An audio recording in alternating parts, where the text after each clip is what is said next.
Hello and welcome to another edition of Coffee with Rhadi.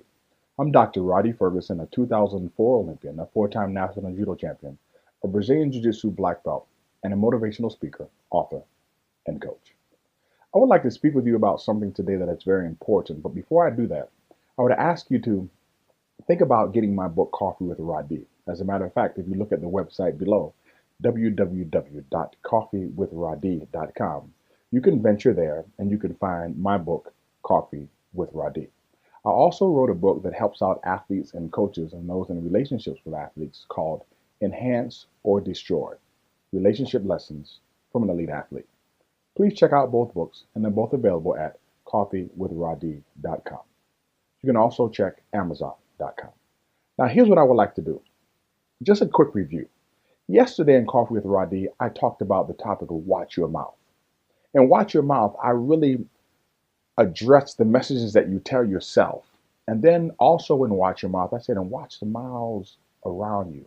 Watch the people that you surround yourself with and what they say and the messages that they provide to you.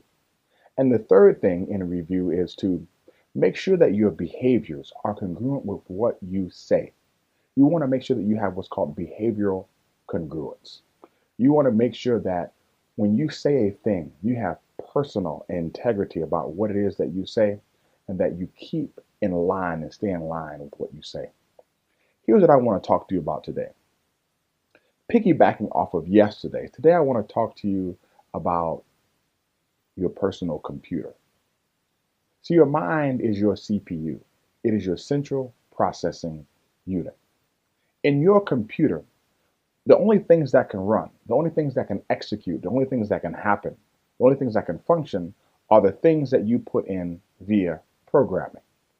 When it comes to programming, those particular things that you watch, those particular things that you listen to, and those particular things that you read actually program the way that you think, how you see the world, and they kind of fashion and create your particular framework.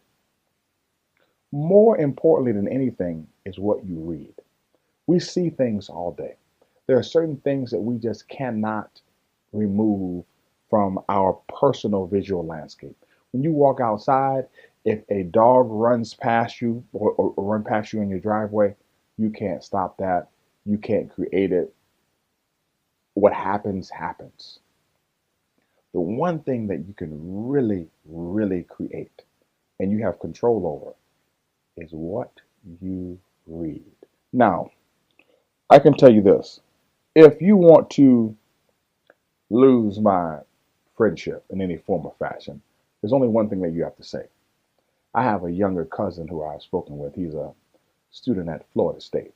And I spoke with him last year and I told him, if I ever hear someone around me say, I don't like to read, I just won't speak with them anymore.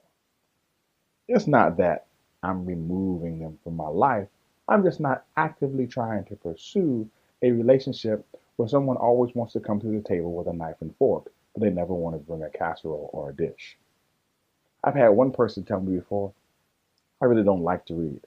I just kind of like sitting down and talking with people and learning. That's fantastic. I'm glad that you enjoy using my brain while I use it too. No. I'm going to use my brain and you use your brain. I can understand if we were Siamese twins and we were hooked together at the head, but we're not. I have my brain. I need to use my brain. I don't need you leveraging what's in my head. What I need for you to do is to bring something to the table while I bring something to the table, and we can have a cognitive feast.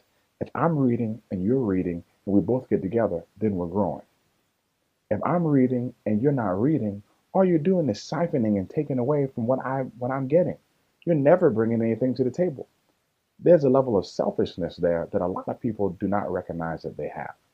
Now, getting back on topic, there are people who say that they don't like to read.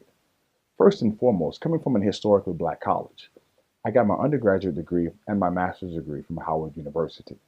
I graduated from Howard University with a degree in mechanical engineering, and then I went back and got my master's of arts of teaching with a concentration in secondary education and mathematics. I believe in reading. When you come from a historically black college, we are always taught and encouraged to read by our teachers, by those around us, and by the environment. Why? Because there was a period of time in history when black folks were killed, lynched, and it was illegal to teach them how to read and to see them reading. There are cases when they were whipped, or they were beaten. Even in some of the historical records, you can see where they were pushed or thrown into bonfires if they were being taught how to read. Thumbs chopped off, hung. Reading is a privilege. Reading is something that you should do and that you must do, if for no other reason, because you couldn't do it before. My father always used to tell me that readers are leaders. I'm not sure if I believe that or if it was just a good rhyme for him to say, but I'm glad that he said it. Because when I was younger, I needed the influence to read. My mother and father used to make sure that in order for me to get my allowance, I had to submit book reports. Not just clean my room, not just clean the bathroom, not just do the kitchen, but submit book reports weekly in order to get my allowance. It forced me to read. It forced me to write. It forced me to understand the value of comprehension. And I'm telling you right now that when it comes to conditioning your mind, you have to read. Number two, just giving you a little bit of perspective from the HBCU domain. Number two, reading is necessary for quality cognitive development because you can read audiobooks, you can listen to audiobooks. And I understand that some people do audiobooks. I do a lot of audiobooks too because of my time and I'm on the road. And I have some friends who do audiobooks. They do enjoy reading and they do enjoy digesting new information. Sometimes they're just jammed for time. But when they can read and pick up the New York Times or pick up a Newsweek or pick up a Harvard Business Review, they pick up these magazines and they actually read. They're reading blog posts all the time. They're constantly reading when they can read. And they're also listening to audiobooks. They're always processing information and trying to learn some new things. Um, there is something different that is brought to the table when you read than when you listen. When you read, there is a relationship that's going on visually and cognitively with what you bring to the text and what you receive from the text. There's a different relationship that occurs. There's a different level of learning that happens when you read. You can look it up, you can study it on your own if you would like, or you can just believe what I'm telling you. Trust me, I'm a doctor. So what you want to do is you want to make sure that you read. You want to make sure that you read. And the third thing is you want to make sure that you pay attention to the things that you read. One, you want to read because reading is a privilege. Two, you want to read because it's something that happens when you read, when you bring experiences to the text and you get experiences from the text. And three, you want to really select quality reading material. There's a certain point where you're just happy that people are reading. So you let them read wherever they want to read. And then there's a point where a lot of people say, I just read for leisure. Well, it's great to read for leisure.